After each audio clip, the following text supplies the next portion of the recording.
चलो स्टार्ट। नमस्कार, मेरा नाम है लोकेश सिंह तंवर। कहते हैं कि सफलता एक दिन के अंदर नहीं मिलती, लेकिन अगर लगातार प्रयास किया जाए तो एक दिन जरूर मिलती है। इसी कहावत को चरितार्थ करते हुए नगर के युवा गौरव जैन, जिन्होंने हाल ही के अंदर मध्य प्रदेश लोक सेवा आयोग द्वारा आयोजित परीक्षा के अंदर उच्च परिणाम हासिल करके जनपद पंचायत सीओ जैसे राजपत्रित अधिकारी पद को प्राप्त करा है। युवाओं के प्रेरणा स्रोत और मार्गदर्शक बन के आज वे कई युवाओं के लिए मिसाल बने हुए जो लोक सेवा आयोग की तैयारी कर अफसर बनने का सपना सजोते हैं। आज के इस खास साक्षात्कार के अंदर हम जानेंगे किस प्रकार से उनकी संघर्ष और उनकी सफलता की कहानी अन्य युवाओं को भी सफलता दे सकती है। बहुत बहुत स्वागत है गौरव जी। धन्यवाद। सबसे पहले आपने जो तारीफ करी उसके लिए बहुत बहुत शुक्रिया। गौरव जी, सबसे पहले आपकी पृष्ठभूमि के बारे में हम चर्चा करना चाहेंगे। कहाँ से शिक्षा हुई और किन किन कोर्सेज के साथ में आपने आगे शिक्षा सीखी? मेरी स्कूलिंग एजुकेशन नागदा से ही, मदर मेरी हायर सेकेंडरी स्कूल से हुई। उसके बाद मैंने इंजीनियरिंग उज्जैन से महाकाल इंस्टीट्यूट से की। उसके बाद मैं निरंतर तैयारी करता रहा। इस बीच मेरा 2018 में पटवारी पद पर चयन हुआ। फिर चूंकि मैं पीएससी इंटरव्यू लगातार दे रहा हूँ, तो मैंने पांचवा इंटरव्यू था ये मेरा पीएससी के अंदर। इंटरव्यू के अंदर कुछ नंबर कम रह जाते थे, कभी मेंस में रह जाते थे। फाइनली सब कॉम्बिनेशन राइट हुए, लग काम किया और इस पद पर मैं पहुंचा हूँ। रोज कई बार ये देखा जाता है कि युवा जब अपना करियर का चयन करना चाहते हैं तो बड़ी असमंजस की स्थिति रहती है। कौन सी वो उम्र रही होगी जब आपने तय कर लिया था कि एक अफसर बनना है? सर, ये इंजीनियरिंग के दौरान ही थर्ड ईयर के आसपास, जब हम आसपास के लोगों को देखते हैं और वे तैयारी करते हुए हमको दिखते हैं और हमको लगता है कि बेहतर करियर ऑप्शन है और सोसाइटी को सर्व करने की अगर आपकी नियत है जी, तो दोनों जो कॉम्बिनेशन, राइट कॉम्बिनेशन बैठता है, वो मुझे लगता है कि प्रशासनिक सेवा के द्वारा, इसके अलावा भी अन्य गतिविधियां भी कर सकता है व्यक्ति, लेकिन चूंकि मुझे ये उपयुक्त लगा इसलिए मैं इधर आया। क्योंकि जब अगर कोई युवा एक अफसर बनने का सपना सजोता है तो उसे डायरेक्ट द्वार दिखा दिए जाते हैं कि इंदौर या दिल्ली जाना होगा। आपका क्या ख्याल है? सर, सबसे पहले तो मैं अफसर शब्द से ज्यादा सेवक की भावना होनी चाहिए। अफसर शब्द मेरे हिसाब से नहीं होना चाहिए, सेवक की भावना। और तैयारी के लिए मार्गदर्शन मिल सकता है दिल्ली या इंदौर, लेकिन अगर व्यक्ति खुद इतना कैपेबल है और अगर उसको लगता है, तो आजकल सोशल मीडिया का टाइम है, हर तरह की जानकारी अवेलेबल है, वो खुद रिसर्च और एनालिसिस करके एक बढ़िया ले सकता है कि मैं इस तरह से कर सकता हूँ। और हर व्यक्ति की जर्नी अलग है, हर व्यक्ति की थिंकिंग अलग है और कैसे सिलेक्ट होता है वो भी सब अलग अलग है। तो मैं नहीं समझता हूँ कि कोचिंग इम्पोर्टेंट रोल ज़्यादा प्ले करता है, व्यक्ति उसकी मानसिक स्थिति ज्यादा इम्पोर्टेंट है। जी, जैसे कि आपने बताया कि जरूर नहीं कि बड़ी कोचिंगों के अंदर प्रवेश हो तो ही सफलता मिले, लेकिन युवाओं को कहीं ना कहीं एक मिथ ये है कि अगर आप यूपीएससी का सोचते हैं जब जाके आपके हाथ में एमपीपीएससी आती है। क्या लगता है? नहीं सर, मैं इस बात से बिल्कुल सहमत नहीं हूँ। उसके पीछे कारण है जी, यूपीएससी की तैयारी करंट अफेयर्स ओरिएंटेड ज्यादा होती है। जी, एमपीपीएससी की तैयारी के अंदर हमको एमपी विशेष पे बहुत ज्यादा ध्यान देना पड़ता है, प्लस हमारे यहाँ पे ट्राइबल के ऊपर बहुत ज्यादा विशेष ध्यान देना पड़ता है, जो यूपीएससी की तैयारी में होता ही नहीं है। जी, जी। तो ये बिल्कुल अलग है और ये भी अलग है, दोनों अलग अलग है। एमपीपीएससी एक लंबा संघर्ष मानती है, क्या लगता है आपको, कैसा संघर्ष रहा आपका? सर, संघर्ष के अंदर सर पेरेंट्स का संघर्ष होता है, जैसे कि हमारे दीदी जिया जी का संघर्ष है ना। और सर मेरे लिए वो जर्नी है जी, क्योंकि अब वो संघर्ष जर्नी पे निकल गए हैं तो सर संघर्ष उतार चढ़ाव चलता रहता है। जी, जी। है ना। और बाकी बस एंजॉय करते हैं अब, क्योंकि आप एंजॉय करोगे तभी आप कर पाओगे जी। अगर आप शिकवा शिकायत रखोगे कि यार इसलिए नहीं हो पा रहा, इसलिए नहीं हो पा रहा है, तो आप नहीं बढ़ पाओगे आगे। माना ही जाता है कि योद्धा कितना ही बड़ा हो, लेकिन एक समय ऐसा आता है जब वो सोचता है कि पीछे देखा जाए। आपके जीवन में उस यात्रा के अंदर कोई ऐसा मोमेंट? सर, वो तो आप जब तैयारी करते तो हर 7वें 8वें दिन ही लगता है जी जी कि क्या मैं सही डायरेक्शन में जा रहा हूँ या फिर पीछे जा रहा हूँ। मुझे ऐसा लगता है कर्म करते रहो, फल की इच्छा मत करो, कर्म योगी बनो, यही सहारा है पीएससी का। और हर समय आपको कुछ ना कुछ ऐसा मिल जाएगा मोटिवेशन बीच में। जब भी आपको नकारात्मकता आएगी तो आप किसी ऐसे व्यक्ति से मिल लोगे, किसी ऐसी चीज देख लोगे, जैसे कि कोई मेरा इंटरव्यू देख लेगा तो व्यक्ति को लगता है कि हाँ चलो ठीक है, I am in the right direction, मैं सही डायरेक्शन में जा रहा हूँ, तो बढ़िया लगता है। आपके लिए क्या था मोटिवेशन जो आपको इस चीज से निकाल के बाहर लाता था? सर, एक तो परिवार की पृष्ठभूमि, माता पिता का आशीर्वाद और माता पिता का सपना। और सर मुझे भी लगता है कि पीएससी के थ्रू हम उन लोगों तक पहुंच सकते हैं जिन तक कोई नहीं पहुंच पा रहा है जी। और वही सर, सर्व करने की नीयत अगर आपकी सही है तो सफलता बिल्कुल मिलेगी, चाहे लेट मिले या चाहे पहले मिले। कई बार एक जिद रहती है कि जब तक इस मुकाम को हासिल कर ना लो इन चीजों को बिल्कुल नहीं करूंगा। कोई ऐसा त्याग, कोई ऐसी चीज जिसको आपने बिल्कुल अवॉइड करा हो अपने जीवन से? सर मैं तो बहुत कम आया हूँ, मैंने जी। सर शादी अटेंड नहीं करी, मैं परिवार वालों से बहुत कम मिला हूँ। मतलब इवन मैं मेरे जो मामा वगैरह है, बुआ वगैरह है, उनके पास भी बहुत सालों से नहीं गया हूँ। जी। अभी मैं गया हूँ 16 साल बाद। तो सर वो तो करना पड़ता है आपको, या तो जीवन एंजॉय कर लो जी। या कैरियर बना के कुछ ज़्यादा लोगों के लिए बेहतर कर पाओ। यहाँ हो सकता है कि हम 50-100 लोगों के लिए बेहतर कर सकते हैं, और पीएससी के थ्रू मैं समझता हूँ कि यदि आपकी नीयत साफ है तो आप लाखों लोगों के लिए जीवन बदल सकते हो। एक युवा जब तैयारी करने के लिए जाता है तो कई जो सीनियर रहते हैं वो इसी बात का हवाला देते हैं कि अभी तो शुरुआत हुई है, पहले साल प्री को समझने में लगेगा, फिर मेंस को समझने लगेगा, कम से कम 3-4 साल तो समझने में ही लग जाएंगे। क्या लगता है? सर वापस से सर वही है, ये तो इंडिविजुअल की कैपेबिलिटी है जी। और मैंने तो ऐसे शार्प लोग देखे हैं सर कि जो 3-4 महीने के अंदर भी निकाल के ले जाते हैं। जैसे कि 2015 में बताऊँ, मेरा अटेम्प्ट था, पहला अटेम्प्ट, तो इंजीनियरिंग मेरी जैसे ही पूरी हुई और 3-4 महीने बाद प्री था, निकला, कोई दिक्कत नहीं। अगर आप समझ जाते हो चीज़ों को, और लगभग पैटर्न सेम ही रहता है। आपका एनालिसिस पावर कितना बढ़िया है, आप सिलेबस को कितनी अच्छी तरह से कवर करते हो, आप जैसे कि लोगों के फीडबैक सुनते हैं अपन, तो उससे आपको आप क्या निष्कर्ष निकाल के रखते हो, उसके थ्रू व्यक्ति बढ़िया सीख सकता है सर। सोशल मीडिया को लेके भी दो मत है, कोई कहता है कि बहुत सहायक रहता है, कोई नुकसान रहता है। आपका सोशल मीडिया को लेके क्या चीज़ है? सर मेरा ये है कि अगर लिमिटेड और पॉजिटिव वे में यूज़ करोगे तो सोशल मीडिया से अच्छा कोई टूल नहीं है, लेकिन अगर आप अपना टाइम अननेसेसरी स्पेंड कर रहे हो तो फिर सोशल मीडिया से ज़्यादा अभिशाप वाली चीज़ कोई भी नहीं है। टेक्नोलॉजी के साथ में चीज़ें भी बदलती जा रही है और इसका परिणाम सिलेबस के ऊपर भी आया है। क्या परिवर्तन एक बड़ा दिखते हैं आप? सर टेक्नोलॉजी के साथ में ये देखते हैं हम, क्योंकि अब सिलेबस, अब पीएससी के अंदर ऐसा हो गया, जैसे प्रीलिम्स की बात करें हम, तो प्रीलिम्स के अंदर कोई आंसर आ जाता है। अब पीएससी वाले ने जो भी पेपर जिस व्यक्ति ने बनाया है, उसने तो ये सोच के बनाया है, सीमित ज्ञान सोच के बनाया। अब मैं कोई भी एक टॉपिक के ऊपर 1000 पेज मिल जाते हैं हमको आज टेक्नोलॉजी से, तो अब दिक्कत ये आ जाती है कि एक ही टॉपिक के ऊपर बहुत सारी चीजें हैं, तो पता चलता है चारों आंसर सही है। तो प्रीलिम्स के अंदर जो जितनी भी कंट्रोवर्सी हुई है पीएससी के अंदर, उसके अंदर सोशल मीडिया का बहुत ज्यादा इंपॉर्टेंट रोल है जी। मगर अब ये वापस इसका दूसरा पहलू भी है कि टेक्नोलॉजी का यूज करके, क्योंकि मैंने जो इनिशियल नोट्स बनाए थे वो विकिपीडिया, सोशल मीडिया का यूज करके ही बनाए थे, और बहुत हेल्पफुल है। आपको टू द पॉइंट मिल जाता है, आपको पता है कि मुझे 5 पॉइंट लिखने हैं वहाँ पे मेंस के अंदर, तो बहुत हेल्पफुल हो जाता है, रेदर देन पूरा सिलेबस कवर करते रहे।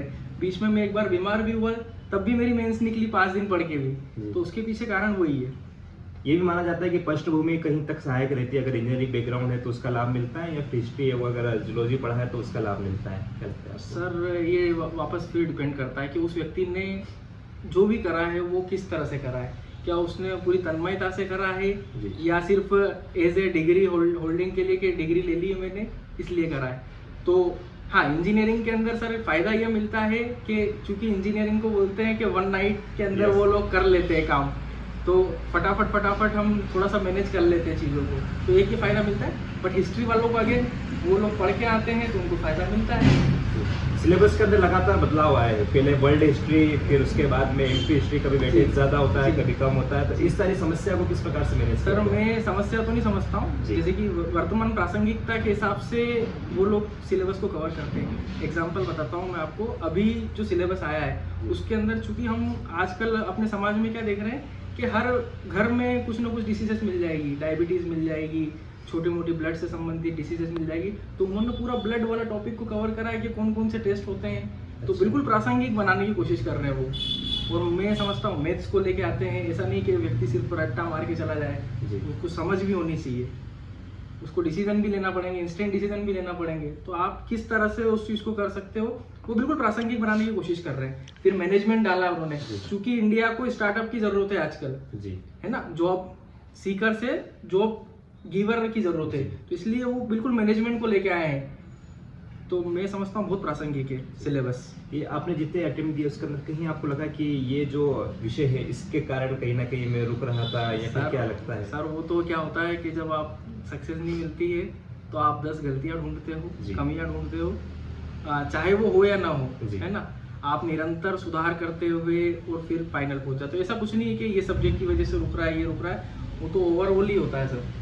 और अब जैसे कि चूंकि ये वाला रिजल्ट आया, हो सकता है कि मैंने इससे बेहतर दिया हो पिछली बार जी, लेकिन उस समय की कंपटीशन, उस समय मेरे आंसर उतने प्रासंगिक हो या नहीं हो, वो भी मैटर करता है। किन किन चीज़ों का सहारा लेते थे पढ़ने के लिए? सर जो बेसिक बुक्स आती जी। है ना, पहले इनिशियल पुणेकर की आती थी, अभी वर्तमान में एमपी के लिए परीक्षा धाम बहुत अच्छी बुक में मानता हूँ जी। है। और बाकी करंट अफेयर्स तो जो हम पढ़ते हैं, और बाकी जो सिलेबस से संबंधित कुछ कोचिंगों के नोट्स हैं जी। वो भी बहुत बढ़िया है, टू द पॉइंट है। और बाकी मैंने बताया सोशल मीडिया का यूज़ करना पड़ता है आपको, सोशल मीडिया पे एक्टिव रहना पड़ता है। कभी कोई बहुत अच्छे नोट्स डाल देता है जो अपने काम आ जाते हैं। जी। हाँ, आपको अपडेट रहना पड़ता है निरंतर। कई बार होता है कि बच्चा जब अगर प्री के एग्जाम की तैयारी करता है तो प्री तो निकल जाती है, फिर वो सोचता है कि हम मेंस के हिसाब से पढ़ेंगे, लेकिन कहीं ना कहीं उसके लिए फिर वो रुक जाता है। तो क्या ऐसा किया जाए कि एक बार में ही उसे सफलता मिले? सर तैयारी का जो सही है, सबसे पहले मेंस की तैयारी होती है जी। उसी के अंदर आपको थोड़े बहुत फैक्ट्स पता चल जाते हैं। प्री जब भी आए उसके 2 महीने पहले बिल्कुल फैक्ट्स पे कमांड करे व्यक्ति, और एमपी और ट्राइब्स विशेष तरह से अगर पढ़ ले तो प्री निकल जाता है। और मेंस की चूंकि उसकी तैयारी हो चुकी होती है तो आंसर राइटिंग जो मेन है वो है आंसर राइटिंग, क्योंकि मेंस का वेटेज बहुत ज़्यादा है, 1400 नंबर का मेंस है। जैसे कि इस बार भी 62 मार्क्स है एक व्यक्ति के, और उसका फाइनल सिलेक्शन है सिर्फ 62 मार्क्स से 175 में से, क्योंकि उसके मेंस में नंबर बहुत अच्छे हैं। तो मेंस बहुत इंपॉर्टेंट है। लोक सेवा परीक्षा के अंदर कहीं ना कहीं साक्षात्कार का महत्वपूर्ण रोल रहता है। जी बिल्कुल। और कई बार ये भी माना जाता है कि इंटरव्यू एक ऐसा है जो रंग से राजा और राजा को रंग बना देता है। किसी को 185 में से 50 नंबर हासिल हुए और किसी को 150 तक नंबर मिले। आपका क्या अनुभव रहा है? सर मेरा अनुभव इसमें मिला जुला है जी। मुझे 2 इंटरव्यू के अंदर 100 से बिलो मार्क्स मिले, एक इंटरव्यू के अंदर 100 से अभाव मिले, 110 नंबर मिले मुझे। चौथे इंटरव्यू के नंबर रिवील नहीं हुए क्योंकि वो आरक्षण वाला जो मुद्दा चल रहा है वो, और अभी 130 मिले जो मुझे लगा कि डिसेंट मार्क्स दिए मेरे हिसाब से। तो बढ़िया रहा सर, मतलब मिला जुला है मेरा। कौन से बोर्ड में रहा आपका इंटरव्यू? कोष्टी सर है, नरेंद्र जी कोष्टी सर, और बहुत ही सज्जन व्यक्ति लगे मुझे। चूंकि मैं अंदर गया था तो मैं काफ़ी घबराया हुआ था, उन्होंने मुझे आराम से 2 मिनट रिलैक्स किया। फिर मेरा इनिशियल पूछा कि कहाँ से हो, क्या करते हो, ये वो। फिर फाइनल उन्होंने जो क्वेश्चंस उनको पूछना थे, चूँकि उज्जैन जिला लगता है तो उज्जैन से संबंधित कितने ज्योतिर्लिंग है, और इससे मतलब बहुत ही रिलैक्स करके उन्होंने शुरुआत की। तो बढ़िया रहा सर इंटरव्यू। कितनी देर चला आपका इंटरव्यू? सर लगभग 12 से 15 मिनट। 12 से 15 मिनट इंटरव्यू चला। हाँ। तो युवाओं को क्या तैयारी करनी चाहिए मेन इंटरव्यू को लेके? इंटरव्यू को लेके जो उसका बैकग्राउंड एक डेफ होता है हम लोगों का, जी। डिटेल्ड एप्लीकेशन फॉर्म, उसको बहुत ही अच्छी तरह से, और मैं ये मानता हूँ कि मॉक देने से भी फ़ायदा मिलता है। कभी कभी जो मॉक के जो क्वेश्चन होते हैं वो इंटरव्यू में भी रिपीट हो जाते हैं, बट उनका भी जो भी मॉक के जो भी फीडबैक है उसके अंदर अपना विवेक भी लगा है। ऐसा नहीं कि आप बनावटी चले जाएं वहाँ पे, बिल्कुल बनावटी नहीं जाना है। और मैं इस बार इंटरव्यू का ये बोलता हूँ कि सच जितना बोलोगे, क्योंकि एक बोर्ड के अंदर मेंबर के अंदर ऐसा हो गया था कि उन्होंने बोला कि आपको ये तो बताना ही पड़ेगा। ऐसी स्थिति आ गई थी कि नहीं तो मैं चौथे वाले के पास भेजूंगा नहीं, तब भी मैंने बोला कि सर मुझे नहीं पता है। जी। तो वो सच सुनना चाहते हैं, वो ईमानदार व्यक्ति चाहते हैं कि ईमानदार व्यक्ति रहे, समर्पित व्यक्ति उनको लगना चाहिए, सिंसियर लगना चाहिए। बस मैं समझता हूँ कि ये 3 अगर आपके अंदर है जी तो आप निकल जाओगे इंटरव्यू से। जी। इसी बीच आपका पटवारी के अंदर भी सिलेक्शन हुआ था, उसके साथ में आपने इस यात्रा को भी जारी रखा। किस प्रकार से समय का मैनेज कर पाते थे? सर इसके अंदर सर मैं अपने अधिकारियों का विशेष धन्यवाद देना चाहूँगा जी, क्योंकि उनका मार्गदर्शन और उनका सपोर्ट, उसके बिना सर ये पॉसिबल नहीं है। बिल्कुल सर। और जैसे कि कोशिश जब भी अपने को समय मिले, अगर आप 10 बजे जा रहे हो तो आप 6 बजे उठ जाएं और 3 घंटे पढ़ लें। शाम को अगर जल्दी आ गए हो तो 2-3 घंटे पढ़ लें। फर्दर मैं ये सोचता हूँ कि चूंकि अब लाइब्रेरी का सिस्टम आ गया है इंदौर के अंदर, आप विशेष देखेंगे तो लाइब्रेरी के अंदर ऐसा है सर कि मैंने जो एनालिसिस किया कि जो हम घर पे 4 घंटे में पढ़ते हैं वो आप लाइब्रेरी में 1 घंटे में ही पढ़ लेते हो। तो दूसरा है कि आसपास का इन्वायरमेंट लाइब्रेरी में जब सब पढ़ेंगे तो आप भी पढ़ने के लिए विवश हो जाओगे। तो वो मैं मानता हूँ कि इस तरह से व्यक्ति मैनेज कर सकता है, जितना भी उसको समय मिल रहा है उसको सही तरह से उपयोग कर ले वो। और क्वालिटी टाइम सर कुछ ही होता है, चाहे आपका पूरा दिन हो उसके अंदर क्वालिटी टाइम कुछ ही होता है। और सर मैं समझता हूँ कि जॉब के अलावा जो टाइम है अपन क्वालिटी टाइम में कन्वर्ट कर सकते हैं। एक राजस्व पद, फिर उसके बाद में प्रशासनिक, और आगे भी यात्रा देखते हैं या फिर अभी यही विराम का सोचते हैं? सर यात्रा तो सर व्यक्ति जब तक जीता है तब तक उसकी यात्रा निरंतर चलती रहती है। तो नेवर एंडिंग वाली है तो स्थिति चलती रहेगी सर। वो तो जो युवा जो वर्किंग है उनको एक सुझाव कि किस प्रकार से वे अपने वर्किंग लाइफ के साथ में भी और किस प्रकार से तैयारी कर सकते हैं। वर्किंग लाइफ के साथ में सर ये मैं जो जितने भी लोगों से मैं फीडबैक लेता हूँ वो बोलते हैं कि सर समय नहीं मिल पाता, वहाँ थक जाते हैं अपन जी। तो मेरा ये है कि चाहे आपको इंटरेस्ट आ रहा हो कि नहीं आ रहा हो, you have to create interest. अगर नहीं आ रहा है तो आपको क्रिएट करना पड़ेगा और आपको करना ही पड़ेगा। बस अगर आप ये सोच लोगे तो कोई दिक्कत नहीं आएगी। 1 घंटा पढ़ो, आधा घंटा पढ़ो, कम से कम कुछ तो आएगा। और अगर आपका लक काम करता है, आपका दिन है, तो हो सकता है कि आपने जो आधे घंटे में पढ़ा हो वही आ जाए आपके सामने। लेकिन अगर आप आधे घंटे नहीं पढ़ोगे तो कुछ नहीं हो सकता फिर। एक मोटिवेशन, एक स्थायी मोटिवेशन, युवा कहते हैं कि हम मोटिवेट तो रहते हैं लेकिन हर 5वें दिन में फिर डिमोटिवेट वाली भी स्थिति रहती है। तो एक मोटिवेट जो आपको लगातार लगाए रखे उसके अंदर वो क्या होना चाहिए? देखो, आपको कोई बड़ा उद्देश्य तो ढूंढना पड़ेगा जी, कि मतलब वाई, वो क्वेश्चन वही है कि वाई प्रशासनिक सेवा में क्यों जाना चाहते हैं जी। तो वो आपको ढूंढना पड़ेगा। कि जैसे कि मेरा ये था, मुझे पता है कि चूंकि मैं तो सिस्टम में भी पार्ट रहा हूँ, मुझे पता है कि कितना स्कोप है, आप कितने लोगों का कर सकते हो जी, कितना सिस्टम चेंज कर सकते हो, कितने लोगों में सुधार ला सकते हो। और मैं तो बोलता हूँ ना कि अगर किसी को डीमोटिवेट आ रहा है तो एक बार कलेक्टर ऑफिस घूम के आ जाए, एक बार कलेक्टर ऑफिस चले जाए, वो जी। हर चीज़ देखे उनकी, उन लोगों का काम करने का तरीका देखे। नेगेटिव चीज़ें नहीं, नेगेटिव चीज़ें अगर आप देखोगे ना तो आप कभी भी नहीं बढ़ पाओगे आगे। आप पॉजिटिव, नेगेटिव के अंदर भी अगर आप पॉजिटिव ढूंढोगे तो आपको डिमोटिवेट कर ही नहीं सकता सर कोई। अगर आप नहीं चाहते हो तो आपको कोई भी डिमोटिवेट नहीं कर सकता, ये मुझे लगता है। एमपीपीएससी के लिए योग्यता तो स्नातक मांगते हैं, लेकिन कई जो यूथ है, जो युवा है, वो 11th और 12th के साथ में भी तैयारी करना अपना शुरू करते हैं। तो कहाँ से उन्हें शुरुआत करनी चाहिए और अभी से वो कैसे तैयारी कर सकते हैं? सर ये मेरा व्यक्तिगत मत है जी कि सर जीवन भी जरूरी है जी है ना, क्योंकि 11th 12th के अंदर ठीक है, मतलब डिसेंट एज होती है ना। फिर उसके बाद कोई व्यक्ति डायरेक्शन पकड़ता है। मगर अगर आप आपने बचपन में भी इंजॉय नहीं किया जी, आप ग्रेजुएशन में भी इंजॉय नहीं करोगे, फिर उसके बाद अगर आप मान लो जॉब भी लग गई आपकी, फिर भी आप ऐसे ही निकल गए, तो सर वो ये जीना भी कोई जीना नहीं है, वो वाली स्थिति है ना। ये स्ट्रेस मैनेजमेंट एक बड़ी बात है। आप किस प्रकार से सारी चीजों को मैनेज करके चलते थे?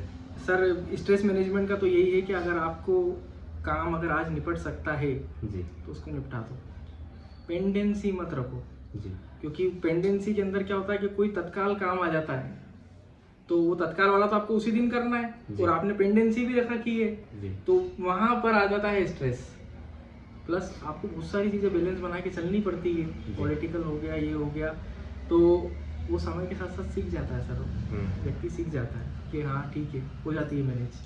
पटवारी बनने से कितना फायदा मिला आपको कि अब एग्जाम को क्वालिफाई करने के अंदर, या फिर कितना नहीं, पटवारी के अंदर सर प्रैक्टिकल नॉलेज हो जाता है, व्यक्ति को फील्ड में जाता है, लोगों को मिलता है, लोगों को समझता है, क्या समस्याएं हैं उनसे रूबरू होता है और कैसे कर सकते हैं जी, है ना। और फर्दर पटवारी सर बहुत ही रीढ़ है जी, राजस्व की बिल्कुल रीढ़ है, बिल्कुल जो अगर आप क्रक्स पे जाओगे ना, क्योंकि पटवारी की रिपोर्ट के बिना कुछ नहीं होता है, ये बिल्कुल है ना। तो वहाँ पर अगर आपको समझ में आ गया कि यार ये बहुत इंपॉर्टेंट चीज़ है, और बस धीरे धीरे सर प्रशासन के अंदर आप धीरे धीरे समझ जाते हो प्रशासन को, और जैसे ही आप समझ जाते हो तो आपका दिमाग भी उसी लेवल पे काम करने लग जाता है। आप 2 घंटे पढ़ रहे हो तो आपको लगता है कि यार सामने जब अधिकारी दिखता है तो मेरे को अधिकारी बनना है, वो वाली स्थिति होती है। कई बार मेंस में युवाओं के लिए एक शिकायत रहती है कि कई बार हमारा समय कम पड़ गया, या फिर हम पेपर छूट गया, या फिर जो मेन क्वेश्चन लिख नहीं पाए, तो उसको एक बार किस प्रकार से मैनेज करें?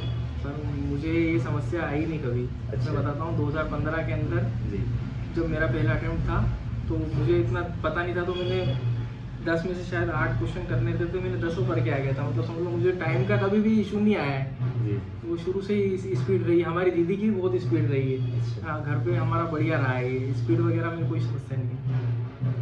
घर पे भी उसके आपने कब से तैयारी शुरू करी थी? कॉलेज के साथ में या फिर उसके बाद? कॉलेज के साथ में जानकारी हो गई थी मुझे पीएससी के बारे में जी, हाँ, और फिर नेक्स्ट ईयर भी मैंने शुरू कर दी थी तैयारी, तो और उसी साल इंटरव्यू भी हो गया था, 2015 के अंदर इंटरव्यू हो गया था।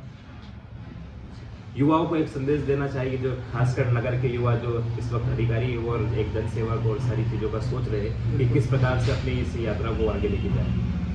देखो, सबसे पहले तो आपको अपडेट रहना पड़ेगा, फिर मतलब मेरे दूसरा ये है कि सिलेबस आप बहुत अच्छे से कवर करें। सिर्फ सिलेबस टू द पॉइंट भी कवर कर लेंगे तो भी आपका काम हो जाएगा। ज़्यादा डीप में जाने से बचें, पहला। दूसरा, जो चीज़ नहीं पढ़नी है वो आपको समझना पड़ेगा, क्योंकि उसमें समय व्यर्थ ज़्यादा होता है। और तीसरा, बस एक बेहतर उद्देश्य बना के बेहतर थिंकिंग से आगे की तैयारी करें। और माता पिता वगैरह सबका आशीर्वाद है ना, परिवारजनों का आशीर्वाद आपके साथ में है और आपको कोई डिमोटिवेट नहीं कर सकता, ये सोच के चलेंगे तो आपको कोई दिक्कत नहीं आएगी। कई बार युवा जो पद नहीं मिलता है तो उससे भी कई बार असंतोष की स्थिति रहती है कि अगर उसी पद मिले तो ही ज्वाइन करना चाहिए, या फिर कई बार अगर नीचे अगर रैंक या फिर कोई पद मिल भी जाता है तो उसको भी कहीं ना कहीं ज्वाइन करने का सोचते हैं। आपको क्या लगता है? सर, ये मैं समझता हूँ कि व्यक्ति का कॉन्फिडेंस, उसको अपने आप पे जो विश्वास है कि क्या मैं ये अचीव कर सकता हूँ, वो कुछ समय बाद समझ में आने लग जाता है, थोड़े टाइम बाद। फर्दर अगर उसको लगता है कि इसको करते हुए मैं आगे के लिए प्रयास कर सकता हूँ, इसको जारी करते हुए समर्पण भाव से, ऐसा नहीं कि बस चीज़ें डालना है और करना है, जॉब करनी है, समर्पण भाव से अगर वो कर सकता है और आगे बढ़ने की कोशिश करेगा तो मुझे लगता है कि पॉसिबल है सर। समय मिल जाता है जी, समय वो तो निकालना पड़ता है सर। अगर हमको किसी से मिलना है तो दो चीज़ें हैं कि या तो हमें उससे ऐसे ही कैजुअली मिल लूँ या फिर मैं उससे बिल्कुल प्रॉपर तरीके से मिलने के लिए समय निकालूँ। तो ऐसा ही यहाँ पर भी है, वो तो आपको मैनेज करना पड़ेगा। स्वामी विवेकानंद ने ही बोला था कि आपके और मेरे पास, दोनों के पास 24 घंटे हैं जी, और दोनों के 24 घंटे में डिफरेंस है, क्योंकि मैं हर चीज़ बहुत सोच समझ के करता हूँ, इसलिए टाइम मैनेजमेंट बहुत इंपॉर्टेंट है। माता पिता के और परिवार के सहयोग के बारे में क्या कहना चाहिए? सर, माता पिता का सहयोग तो सर अब क्या बोलें, बिल्कुल सर। शुरुआत से मुझसे न तो कोई सवाल पूछा, चाहे मैं कितनी बार भी सक्सेस के द्वार पे नहीं पहुंच पाया तो कभी मुझसे कोई सवाल नहीं पूछा सर। फर्दर फाइनेंसेस हमारे दीदी जी है जी, कभी भी किसी भी तरह का नहीं, हर बार मेंटली सपोर्ट कि ठीक है अब हो जाएगा, तू बस पढ़ता रहे, तेरे को क्या समस्या आ रही है, बस पढ़ता रहे, बस कोई हमारे लायक कुछ हो तो बता। कभी मुझे इवन बहुत सारी चीज़ें सर घर में हो जाती, मुझे बताई नहीं गई कि इसकी मेंटल स्टेट चेंज हो जाएगी, इसको मेंटल स्टेट जो चल रही है वो चलने दो, छोटी मोटी समस्या मेरे पास आ ही नहीं पाई। तो सर उसका परिणाम मैं समझता हूँ कि ये हुआ। प्लस सर लेडी लक जी है ना, शादी हुई सर मेरी अभी कुछ समय पहले 10 दिसंबर को, तो वो भी बहुत काम किया। वो सब चीज़ें आपकी काम करती, जब तक समग्र नहीं होगी तब तक कुछ नहीं हो पाएगा। जनपद पंचायत सीईओ पद को लेकर क्या अपेक्षा रखते हैं? सर, मैं जनपद पंचायत से ये है कि जितना भी मेरे पास एरिया रहेगा जी, सबसे पहले तो ये देखूंगा कि वहाँ की मेन समस्याएं क्या हैं, और सर मैं कोशिश करूंगा कि एज ए मिशन मोड उनको सोल्व करूँ। तो दोस्तों, ये थे हमारे साथ युवा गौरव जैन जी, जिनकी सफलता निश्चित रूप से क्षेत्र के युवाओं के लिए एक प्रेरणा स्रोत बनेगी, और साथ ही साथ हम उनके उज्जवल भविष्य की भी कामना करते हैं। बहुत बहुत धन्यवाद।